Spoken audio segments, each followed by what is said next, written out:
Hi US, welcome to Manimanthan TV. ఇవాళ topic వచ్చేసి affordable houses. మనతో సి హనుమాన్లు సార్ ఉన్నారు. Sir good evening sir.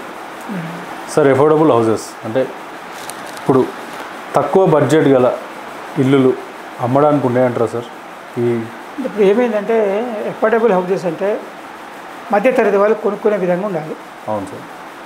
ఒకప్పుడు 25 లక్షలు అపార్ట్మెంట్ అంటే చాలా కాస్ట్లీ అనుకునేవారు. అవును సార్. 25 లక్షల అపార్ట్మెంట్కి ఇవాళ 2.5 కోట్లైన అపార్ట్మెంట్స్. అవును. ఈ 10-15 సంవత్సరాల లోపట్ల అంతకంటే ఎక్కువ కాదు. ఇంకా ఎందుకు పెరిగినాయి ఇవన్నీ?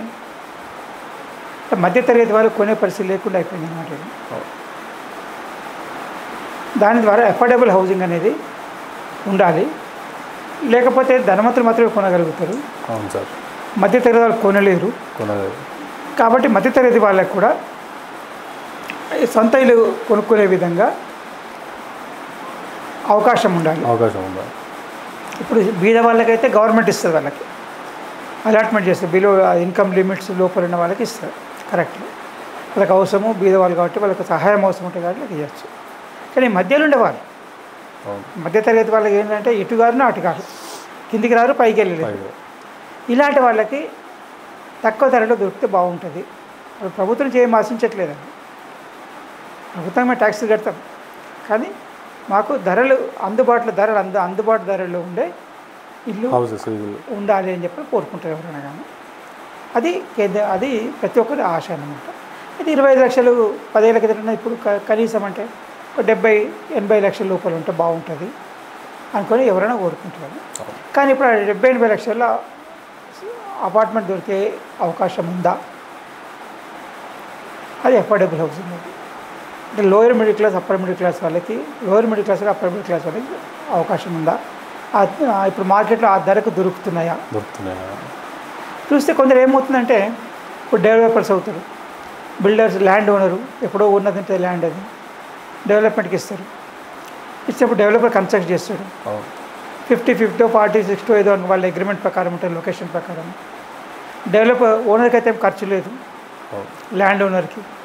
డెవలపర్ ఖర్చు పెడతాడు, ఖర్చు పెట్టి అందరికీ ఖర్చు పెట్టేసి ఆయన సగం తీసుకుంటాడా, ఆయన పర్సెంట్ ఆయన తీసుకుంటే వీళ్ళ పర్సెంట్ ఇది తీసుకుంటాడు. అయితే ఇప్పుడు ఏమవుతాడు, చాలా వరకు డెవలపర్స్ ఏం చేస్తున్నారంటే వాళ్ళకు పెట్టిన ఖర్చులు పెట్టారు కాబట్టి, వాళ్ళు పెట్టుబడి పెట్టారు కాబట్టి వాళ్ళ డబ్బులు వాపస్ తీసుకోవాలని ఏం చేస్తుంటే తక్కువ రేటు కానీ అమ్మేస్తారు వాళ్ళు. ఎందుకంటే వాళ్ళ పెట్టుబడి రిటర్న్ రావాలి, మళ్ళీ ఇంకో ప్రాజెక్ట్ కానీ టేకప్ చేయడానికి అవకాశం ఉండాలి. అంటే పెట్టుబడి ఆగిపోకూడదు. అదే ల్యాండ్ ఓనర్స్కి ఏంటంటే పెట్టుబడిలో ఏం ఖర్చు లేకుండా వచ్చింది అది అపార్ట్మెంట్స్. నేను ధర వచ్చినప్పుడు అమ్ముతానులే అనుకుంటాడు, నాకు అర్జెంట్, నాకు తొందర ఏం లేదంటాడు. ఇప్పుడు చాలామంది అట్లనే చేస్తారు. ధర వచ్చేయడం అనుకుంటే ఎప్పుడైనా కానీ అనుకుంటారు. దాని ద్వారా ఏమైందంటే ఇప్పుడు డెవలపర్స్ అమ్మేసినాయి, అమ్ముడిపోయింది. ఇక ల్యాండ్ ఓనర్స్ షేర్ మాత్రం అమ్మడానికి సిద్ధంగా లేరు. ఈ విధంగా అన్సోల్డ్ హౌజెస్ చాలా మిగిలిపోయినాయి. ఒక విధంగా డెవలపర్స్ కారణం కావచ్చు, కానీ ఎక్కువగా ల్యాండ్ ఓనర్స్ కారణం. ఇది వాళ్ళ షేర్ వాళ్ళకు వచ్చేసినాక నాకు అవసరం లేదు, తొందరగా డబ్బు నాకు తొందర లేదు, ల్యాండ్ ఉన్నా అంతే ప్రాపర్ కట్టిన రెడీ ఉన్నా ఒకటే, నాకే తొందర లేదు కదా అని చెప్పని ఈ విధంగా ఆలోచిస్తున్నమాట. కాబట్టి దీని ద్వారా ఏమైందంటే ఒక అమ్మకపోవడం వల్ల వీళ్ళు అనుకున్న ధర రాకపోవడం వల్ల అమ్మడం లేదు. అమ్మకపోవడం వల్ల ఇంకా కంప్లీట్ అయిన ఇల్లు కూడా అమ్మకానికి సిద్ధంగా ఉన్నాయి, కానీ కొనేవాళ్ళు లేకుండా అయ్యారు. ఎందుకు కొనట్లేదు అంటే ధర ఎక్కువ ఉంది కాబట్టి కొనలేమంటున్నారు. అయితే ల్యాండ్ ఓనర్ దిగి రావాలా, లేకపోతే కొనేవాళ్ళు పెంచాలి. ఈ మార్కెట్ అంతా, బిజినెస్ మార్కెట్ అంతా ఎలా ఉంటుందంటే లొకేషను, అవసరము, తర్వాత ఇంకోటి ఏంటంటే కాంపిటీషన్. ఒక్కోసారి ఏమవుతుందంటే పక్క బిల్డింగ్లోనే ఒక దగ్గర రావచ్చు, ఇంకో బిల్డింగ్ పక్క దాంట్లో 10% పెరగచ్చు, ఇంకో దాంట్లో 10% తగ్గొచ్చు. ఈవెన్ ఒకటే బిల్డింగ్లో అపార్ట్మెంట్స్ కూడా ఎక్కువ తక్కువ కూడా వచ్చే అవకాశం ఉంది. అది ఒక్కొక్కరు అవసరం మీదకి వెళ్ళి కానీ, లేకపోతే ఎవరి వాళ్ళిద్దరి మధ్య అండర్స్టాండింగ్, కొనే వాళ్ళు అమ్మే వాళ్ళ మధ్య అండర్స్టాండింగ్ మధ్యనే జరుగుతుంటుంది. జనరల్గా ఏమనుకుంటారంటే ఇప్పుడు తక్కువ బడ్జెట్ ఒక రేంజ్ ఎంత ఉండొచ్చు సార్? జనరల్గా తక్కువ బడ్జెట్ ఏంటంటే 70-80 lakhs వరకు అయితే అది ఎఫోర్డబుల్, తక్కువ బడ్జెట్లో ఇప్పుడు ఈ జనరేషన్ అనుకుంటారు. అయితే 70-80 లక్షలది కూడా ఇప్పుడు దొరుకుతాయి. ఎక్కడ దొరుకుతాయి? అవుట్స్కట్స్లో, లిమిట్ దాటి, మున్సిపల్ లిమిట్ దాకా 10 కిలోమీటర్లు దాటిన తర్వాత అంటే మెయిన్ సెంటర్ నుంచి ఒక 20-25 కిలోమీటర్ దూరం పోవాలి. అంటే రోజుకు ఇంచుమించు గంట జర్నీలో పోతుంది, పోవడం గంట సేపు, రావడం గంట సేపు, ఇట్లా జర్నీలో పోతుంది. ఇలాంటి దొరుకుతాయి కానీ దూరం అవుతుంది, చాలా దూరం అవుతుంటుంది. దీని ద్వారా ఏమైందంటే దీనికి ఎందుకు పెరిగినాయంటే భూముల ధరలు పెరగడం, తర్వాత మెటీరియల్ ధరలు పెరగడం, తర్వాత ఇంకోటి ఏమైందంటే ఎక్స్పెక్టేషన్స్ పెరగడం, ఇంకోటి బ్యాంక్స్ కూడా బ్యాంక్స్ ఫైనాన్స్ కంపెనీస్ విరివిగా లోన్స్ ఇవ్వడం, అన్నిటి ద్వారా డిమాండ్ పెరిగిపోయింది, ధరలు పెరిగిపోయినాయి. తగ్గాలంటే కూడా రివర్స్ రావాలి. అది డిమాండ్ కొనేవాళ్ళు ఉండకూడదు, ఆ బ్యాంకులు కూడా స్ట్రిక్ట్గా ఇవ్వాలి, అయిన వాళ్ళు కాకుండా అవసరమైన వాళ్ళకి ఇచ్చేట్టు ఉండాలి. తర్వాత ల్యాండ్ ఓనర్స్ కూడా నాకు అవసరం ఉంది, నేను ఎన్క్యాచ్ చేసుకోవాలని ఇంత కలగాలి. కొనే వాళ్ళకు కూడా నేను ధర ఎక్కువైనా పెట్టగలుగుతాను లొకేషన్ కొరకు అని చెప్పని ఈ విధంగా రావాలన్నమాట. అయితేనే ధర తగ్గుతుంది. ఇక ఇప్పుడు లేకున్న పర్లేదు, తొందర ఏం లేదు అనుకుంటే మాత్రం ఖచ్చితంగా ధరలు పెరిగే అవకాశం ఉంటుంది. జనరల్గా ఏమవుతుందంటే ప్రతి ఒక్కరు కూడా పనిచేసే దగ్గర ఉండాలి, అందుబాటులో ఉండాలి, ఫెసిలిటీస్ బాగుండాలని చెప్పి కోరుకుంటాం. ఎక్కడైతే మనం ఎక్కువ ఫెసిలిటీ కావాలనుకుంటామో అక్కడ ధర వేరే ఎక్కువ ఉంటుంది. లొకేషన్ ఉన్నప్పుడు ధర లొకేషన్ మీద ఆధారపడి ఉంటుంది. మనకి ఇచ్చే ఇది మన ఇచ్చే కండిషన్ ఏదైతే ఉందో, ఫర్నిష్డా అన్ఫర్నిష్డా, లేకపోతే ఏమేమి ఫెసిలిటీస్ ఇస్తున్నారు, ఓపెన్ ఏరియా ఎంత ఉంటుంది, ఇంకా దాని మీదకి వెళ్ళి కూడా ధరలు పెరగడం తగ్గడం అనేది ఉంటుంది. అది ఒకప్పుడు 50, 60, 70 లక్షలు 80 లక్షలు అనుకునేది ఇప్పుడు 1,20,00,000, 1,40,00,000 కూడా పెరిగిందంట జనరల్గా. అంటే మధ్యతరగతి వాళ్ళు 1,20,00,000, 1,40,00,000 పెట్టుకోవడానికి సిద్ధంగా ఉన్నారు. కానీ ఆ రేంజ్లో కూడా దొరుకుతలేదు ఇప్పుడు అపార్ట్మెంట్స్, కొన్ని లొకేషన్ దొరకట్లేదు.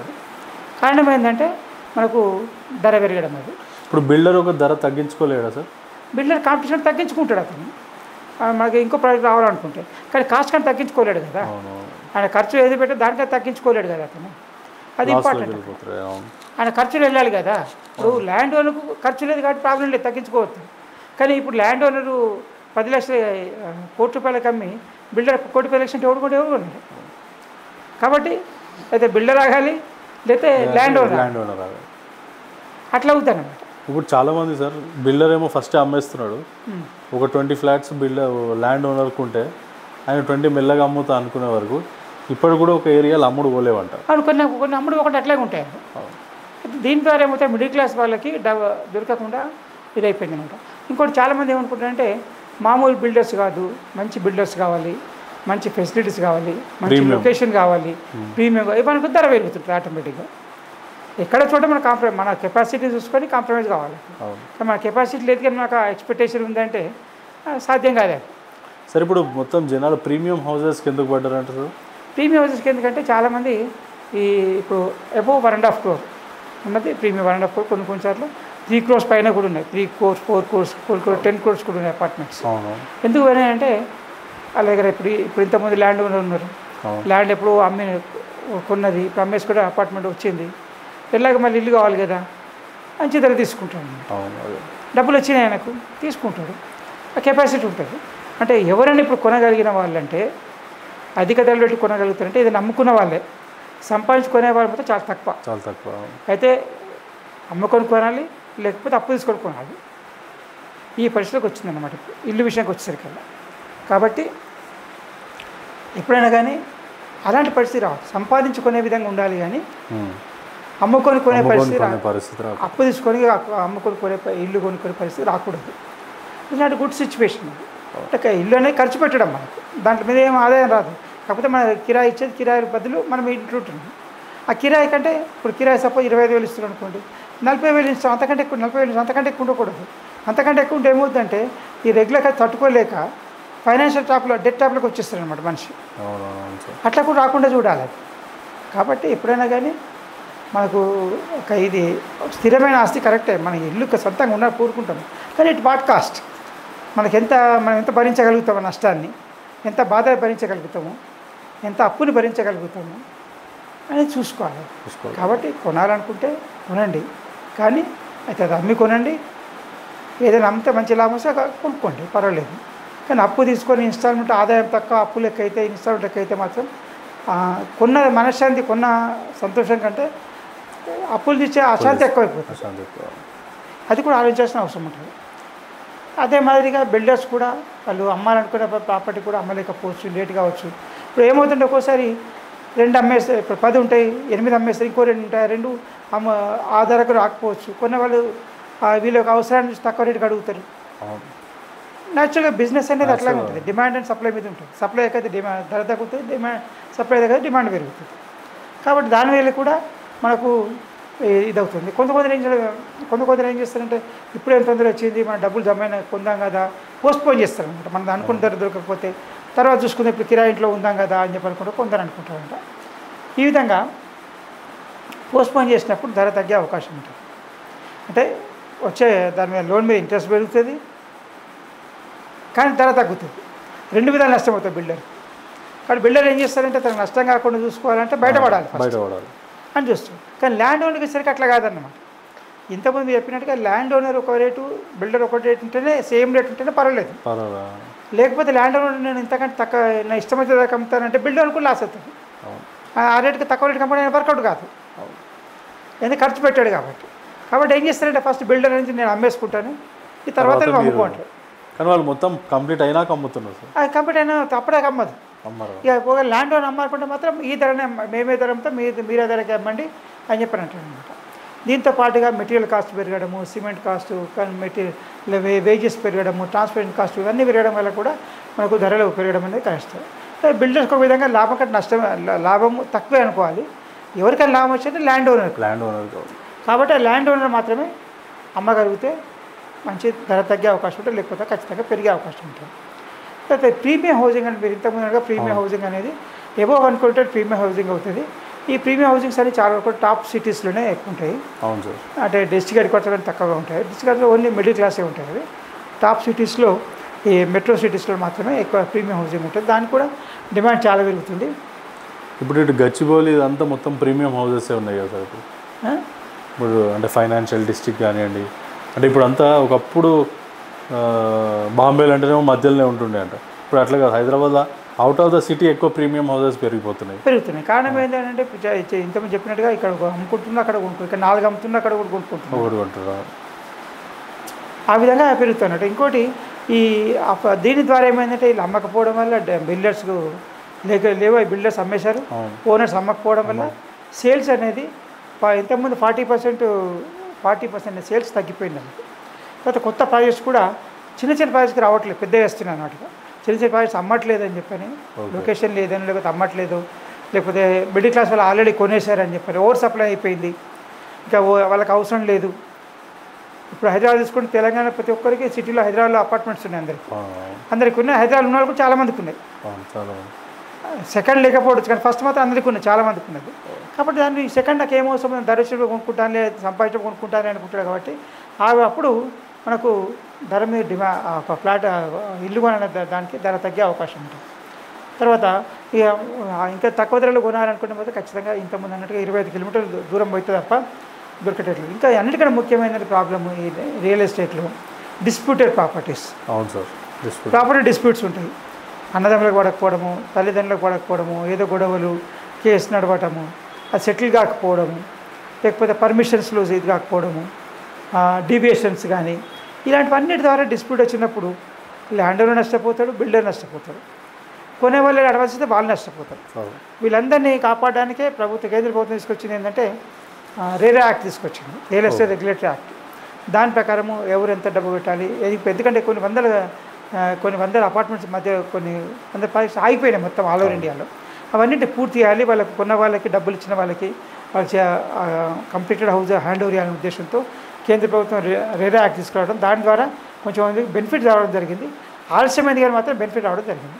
కాబట్టి ఎప్పటికైనా కానీ కొనాలనుకునే వాళ్ళు ఒకటి ఆలోచించాలి, రెడీ టు ఆక్యుపై తీసుకోండి. ఎప్పుడైనా కానీ ఓకే కంప్లీట్ అయిపోయింది, 90% కంప్లీట్ అయిపోయింది తీసుకోండి. కానీ మాత్రం ఇప్పుడు స్టార్ట్ అయ్యే ప్రాజెక్టులు మాత్రం తీసుకుంటే మాత్రం ఇన్వెస్ట్మెంట్ ఆలస్యం అవుతుంది, అక్కడ బిల్డింగ్ ప్రాజెక్ట్ అయిపోయినా కానీ ఆలస్యం అవుతుంది, లోన్ తీసుకుంటే ఇన్స్టాల్మెంట్ పెరుగుతుంది.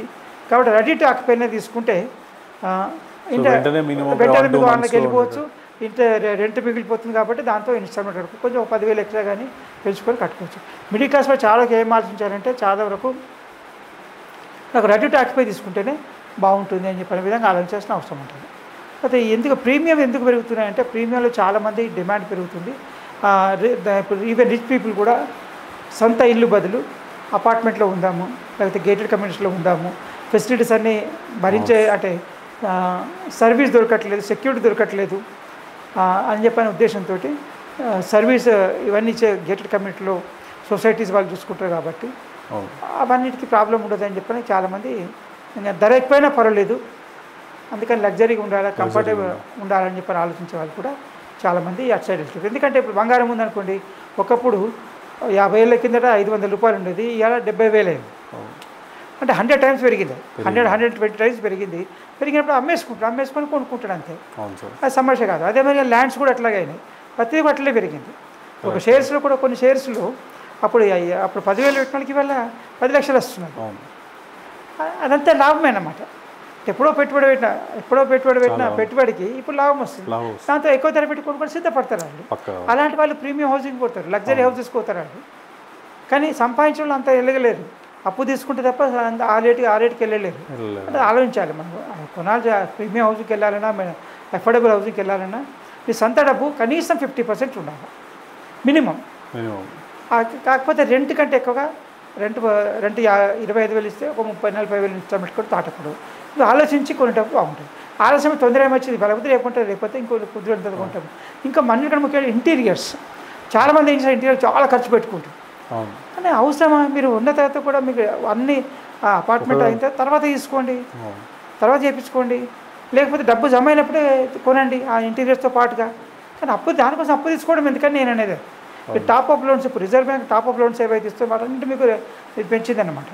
ఏమవుతుందంటే ఒకవేళ అప్పు ఎక్కువైంది, డెట్ ట్రాప్లో అప్పు ఎక్కువైతే డెట్ ట్రాప్లోకి వెళ్ళిపోతాడు బారోవర్, రుణం తీసుకొచ్చి. ఆ డెట్ ట్రాప్ అంటే ఏమవుతుంది, అప్పు కట్టడానికి అప్పు తీసుకోవడం, మళ్ళీ దానివల్ల అప్పు పెరుగుతుంది, సెకండ్ టైం తీసుకున్న అప్పు మీద మళ్ళీ ఇంట్రెస్ట్ పెరుగుతుంది. ఇది రాకూడదు. అయితే డెట్ ట్రాప్లో సేమ్ అవుతుంది, డిఫాల్ట్ అవుతుంది. లేకపోతే అది కట్టడానికి ఏం చేయడానికి సిద్ధపడతాడు, లీగల్ కానీ ఇల్లీగల్ కానీ మోరల్ కానీ ఇమ్మోరల్ కానీ ఏదైనా చేయడానికి సిద్ధపడతాడు. మూడోది ఏంటంటే, ఒకవేళ ఏదైనా డెసిషన్ తీసుకొని సూసైడ్ అంటే ఏదైనా ఇది చేస్తే ఎక్స్పాండ్ కావడం కానీ ఇలాంటివి చేసినప్పుడు ఫ్యామిలీ మొత్తం సెట్ ప్రాబ్లం అవుతుంది. ఈ 3 సిచ్యువేషన్ రాకూడదు. కాబట్టి లోన్ ఇచ్చే ముందు బ్యాంక్ వాళ్ళ ఫైనాన్షియల్ ఏం ఆలోచించాలంటే, వాళ్ళు ఎంత కట్టలేరు, వాళ్ళకి అలా ఆదాయం ఎంత కట్టగలుగుతారు, వాళ్ళ ఆదాయంలో 40% ఎక్కువ లోన్ రాకూడదు, ఇన్స్టాల్మెంట్ కాకూడదు చూడండి. అది క్రెడిట్ కార్డు కావచ్చు, పర్సనల్ లోన్ కావచ్చు, హౌసింగ్ లోన్ కావచ్చు, ఎడ్యుకేషన్ లోన్ కావచ్చు, ఏదైనా అన్నీ కలిపి 40% దాటదు. 60% లోపల వాళ్ళు ఖర్చులు తీసుకుంటారు. అలా కాకుండా వాళ్ళ ఆదాయం మాత్రం ఇంతే ఉంది, ఇంతకంటే ఎక్కువ ఆదాయం ఉండొచ్చు, వాళ్ళు కట్టుకుంటే నాకేం అవసరం ఉంది అని అనుకుంటే మాత్రం ఖచ్చితంగా లోన్స్ ఇచ్చిన కంపెనీస్ ఫైనాన్షియల్ నష్టమే జరగకూడదు. ఇప్పుడు 2008లో మనం చూసాము అమెరికాలో లెమన్ బ్రదర్స్ కానీ పెద్ద బ్యాంక్స్ కూడా చాలా దివాల్సినాయి. కారణం అంటే ఓవర్ వాల్యుయేషన్ వల్ల. ఓవర్ వాల్యుయేషన్ 10 లక్షల ప్రాపర్టీకి 50 లక్షలు చేసి 30 లక్షలు లోన్ ఇస్తే మరి 10కి అమ్ముతుంది, అది 30 లక్షలు రాదు. ఆ 20 లక్షలు నష్టపోయింది ఎవరు? బ్యాంక్ నష్టపోయింది అక్కడ. కానీ భారతదేశంలో కూడా ఇలాంటి పరిస్థితి రాకుండా చూడాలంటే మనం వాల్యుయేషన్ ఎక్కువ కాకుండా వాళ్ళు ఖచ్చితంగా 50% మార్జిన్ ఉండాలి, ఎందుకంటే ఖర్చు పెట్టేది కాబట్టి. ఈవెన్ వెహికల్ లోన్స్ కూడా అలాగే. మీరు వెహికల్ లోన్స్ కూడా 50% కనీసం వాళ్ళని ఇవ్వమండి మార్జిన్, వాళ్ళకి ఇంట్రెస్ట్ ఉంటుంది. మీరు 100% లోన్ ఇచ్చింది అనుకోండి, ఏమవుతుంది, ఇంట్రెస్ట్ ఉండదు, పోయిన మధ్య దేశం వెళ్ళిపోతారు అంతే. 4 రోజులు వాడుకుంటాడు, 6 నెలలు 7 ఏడాది వాడుకుంటాడు, వదిలేస్తాడు. తమ్మల్ని అమ్మితే అది 60% రాదు. అది మంచిది కాదు కదా. అది ఆలోచించాలి బ్యాంక్స్ ఫైనాన్షియల్ ఇన్స్టిట్యూట్ ఇచ్చేటప్పుడు, లోన్ ఇచ్చేటప్పుడు వాళ్ళ ఆదాయం ఎంత, వాళ్ళకి ఇంకా వేరే కమిట్మెంట్స్ ఏమున్నాయి, కట్టగలుగుతారా లేదా, డెట్ ట్రాప్లోకి రాకుండా ఎలా ఉంటాడని ఆలోచించి లోన్ ఇవ్వాలి. దాన్ని బాధ్యతమైన లెండింగ్ అంటారు, రెస్పాన్సిబుల్ లెండింగ్ అంటారు. బారోవర్కి బాధ్యత ఉండాలి, నేను కట్టగలుగుతాను లేదా తీసుకోవడం కరెక్టే, ఇచ్చేవాళ్ళు కూడా బాధ్యత ఉండాలి, నేను ఇచ్చేది కరెక్టే యూజ్ అవుతుందా లేదా, లేకపోతే డెట్ ట్రాప్లోకి వెళ్ళిపోతుందా, ఓవర్ ఎక్స్పెండిచర్ వెళ్ళిపోతే కూడా ఆలోచించిన బాధ్యత బ్యాంకులో ఫైనాన్షియల్ దాన్ని రెగ్యులేట్ చేసిన బాధ్యత రిజర్వ్ బ్యాంక్ మీద ఉంటుంది. అందుకే ఇప్పుడు నేషనల్ ఫైనాన్షియల్ ఇన్ఫర్మేషన్ రిజిస్టర్ అని కేంద్ర ప్రభుత్వం తీసుకొచ్చింది ఈ యొక్క లోన్స్ గురించి ఇన్ఫర్మేషన్ కొరకే. అది తీసుకొస్తే మొత్తం ఇన్ఫర్మేషన్ అంతా ప్రతి ఒక్క వ్యక్తి మీద ఎన్ని లోన్స్ ఉన్నాయి, ఎంత కట్టగలుగుతాడు, ఆయన ఆదాయం ఎంత, ఇవన్నీ చూడటానికే ఆ ఇన్ఫర్మేషన్ ఎన్ఎఫ్ఐఆర్ తీసుకొచ్చింది. దాని ప్రకారం ఇన్ఫర్మేషన్ తీయాల్సిన అవసరం ఉంటుంది.